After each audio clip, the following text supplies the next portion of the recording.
Halo para penggemar anggrek, apa kabarnya? Kembali di Robert Orchid. Saat ini saya mau spill dan mau kasih tutorial bagi teman-teman gimana cara memperbanyak anggrek, ya, terutama anggrek dendrobium. Ya, ini salah satu anggrek dendrobium saya, dendrobium besi. Dan lihat dia punya berapa keki? 1, 2, 3, sampai 4. Nah, teman-teman yang bingung gimana caranya pengen punya anggrek besi tapi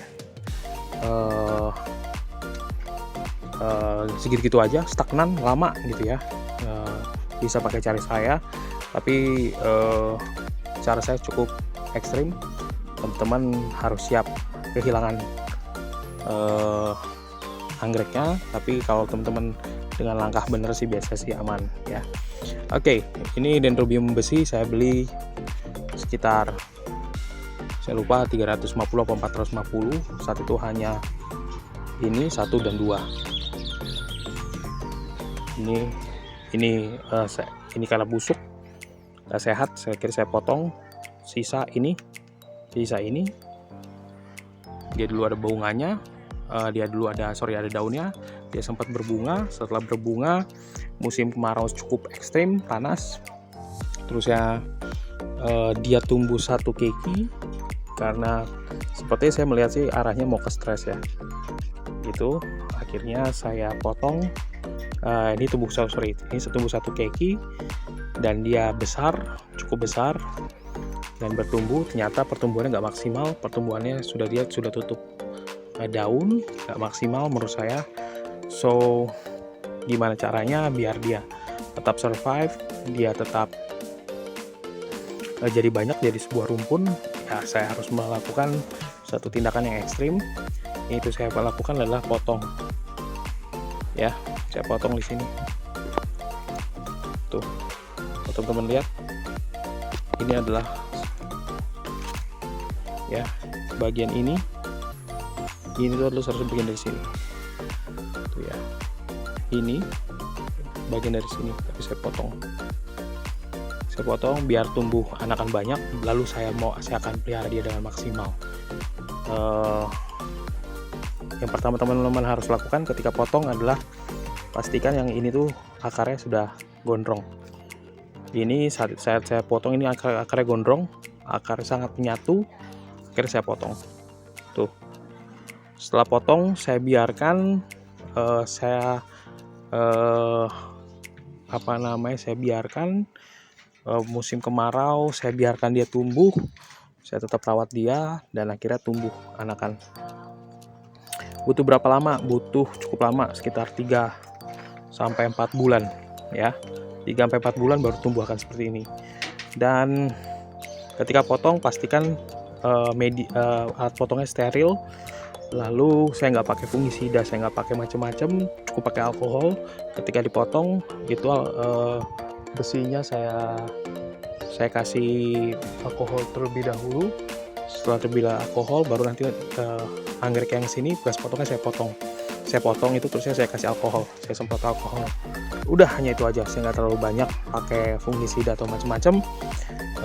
Tapi biasanya saya setiap seminggu itu saya akan semprot dengan fungisida gitu ya, tetap menjaga juga walaupun di saat awalnya tidak. Nah, setelah itu dia mulai tumbuh. Pertama itu dia tumbuh di sini, lalu puji Tuhannya dia tumbuh juga di sini. Harapan saya nanti dia bisa, untuk bagian ini dia bisa tumbuh nih, teman-teman bisa perhatikan. Ini udah ada anak mata tunas. Nah, saya berharap ini mata tunas tumbuh di sini 1 dan tumbuh di sini 1, tumbuh 2. Saya berharap ini akan tumbuh 2 mata tunas, 1, 2. Lalu ternyata puji Tuhannya di sini juga tumbuh nih. Di bagian batang tua dia tumbuh juga 1. Nah, akarnya saya kira dia tidak akan maksimal, ternyata hanya tumbuh di sini. Ternyata di sini juga tumbuh. Kenapa tumbuh? Ternyata batang yang ini masih sehat, dia tidak mati. Saya potong juga di sini waktu itu. Pas saya potong, ekspektasi saya tidak punya ekspektasi apa-apa, tapi setidaknya mengurangi beban dia, gitu ya. Ternyata dia tumbuh juga satu di sini, ya. Dan kalau seperti ini teman-teman, saran saya cukup kasih pupuk daun aja, ya. Pupuk daun. Nanti kalau memang akar sudah bagus, ini kan akar sudah bagus ya, bisa tambah bagian fosfornya ditambahin buat batang seperti itu ya. Tapi nanti tunggu besar dulu, ini karena semua masih dalam masa proses generatif, biarkan dulu aja dia, biarkan dulu. Kalau saya sih nggak begitu terlalu main pupuk ya. Saya hanya pakai pupuk bunga aja. Saya hampir jarang pakai pupuk hantu lah. Dulu itu saya pakai pupuk hantu lah, pakai pupuk iblis lah, ya, macam-macam pupuk. Saya sekarang hanya pakai pupuk, yang penting kasih pupuk yang memang seimbang aja. Saya nggak mempertimbangkan itu. Bahkan saya kebanyakan nggak seimbang. Saya hanya fokus ke pupuk yang nitrogennya lebih tinggi kan ya. Kenapa? Karena saya sih yakin kalau pertumbuhan daunnya bagus, akarnya bagus, yang namanya batang ya.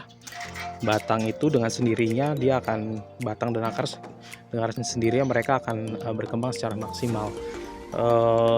Ini adalah teknik saya bukan sebagai seorang petani. Saya hanya seorang pencinta anggrek gitu ya. Saya tidak mau neko-neko memaksa anggrek saya harus berbunga. Saya hanya membiarkan ketika dia musimnya berbunga, dia akan berbunga gitu. Itu sih prinsip saya dalam memelihara anggrek. Jadi nggak ada suatu hal yang ngoyo yang dikejar gitu ya. Seperti itu. Saya pakai kayu apa nih sih namanya, lupa saya namanya ya. Nih kayu ini juga bagus nih sebenarnya. Tapi kalau ada omongan wah kayu ini bisa membuat akar lebih maksimal, menurut saya sih mitos ya.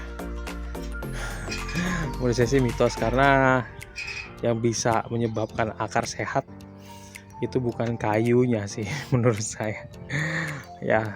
Ada banyak faktor, udara juga mempengaruhi ya, lingkungan mempengaruhi, si ownernya juga mempengaruhi gitu ya, merawat apa enggak, memberi pupuk atau enggak, menjaga atau tidak ya. Tapi kayu ini memang keras. Kalau untuk pilih anggrek, pilih kayu keras, jangan kayu yang mudah lapuk. Karena kayu mudah lapuk itu kalau setahun 2 tahun terus habis itu di repotting ya sayang sih teman-teman ya. Karena ketika setahun 2 tahun itu mungkin anggrek lagi sayang-sayangnya sama media, tapi medianya ternyata nggak kuat dan harus di repotting lagi, anggrek stres lagi dan dan bongkar muat, akhirnya anggreknya nggak bertumbuh dengan maksimal. Pilih anggrek, pilih batang kalau bisa jangan pilih di pohon mangga ya. Kalau pohon mangga hidup nggak apa-apa, tapi kalau batang mangga itu jangan, nggak bagus. Lebih baik lengkeng itu bagus, keras daunnya, batangnya itu keras, itu bagus buat anggrek ya. Rambutan juga bagus itu ya. Sekian dari saya. Saya pikir sudah cukup teman-teman cara memperbanyak dendrobium. Kalau teman-teman capek gitu ya, anggrek kayak gitu-gitu aja, sedikit-sedikit aja, potong aja. Nih kayak saya nih, nanti saya akan repotting dia nih, saya akan perbanyak.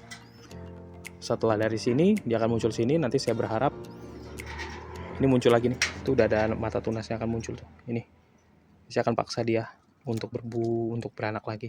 Setelah beranak lagi nanti yang ini saya akan, setelah dia besar cukup punya batang seperti ini, dia akan tumbuh anakan lagi. Dan ini masih fase generatif, ini balik lagi ke fase generatif ya, bukan fase produktif.